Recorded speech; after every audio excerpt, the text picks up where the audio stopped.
আমাদের নবী হযরত মুহাম্মদ সাল্লাল্লাহু আলাইহি ওয়া আলিহি ওয়াসাল্লামের মা আমিনা কি মুসলিম ছিলেন?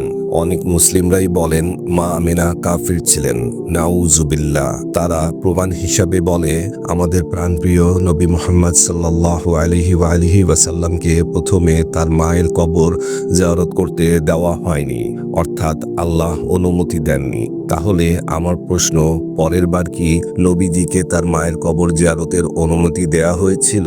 উত্তর হচ্ছে হ্যাঁ, আল্লাহ নবীজিকে মা আমিনার কবর জিয়ারতের অনুমতি দেন। এরপর নবী করিম সাল্লাল্লাহু আলাইহি ওয়া আলিহি ওয়াসাল্লাম কবর জিয়ারত করেন।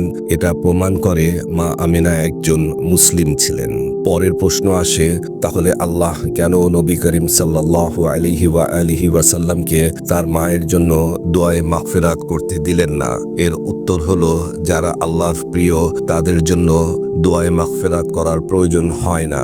যেমনটি ছোট শিশু বাচ্চাদের নামাজে জানাজাতেও শিশুদের জন্য দোয়ায়ে মাগফিরাত করা হয় না।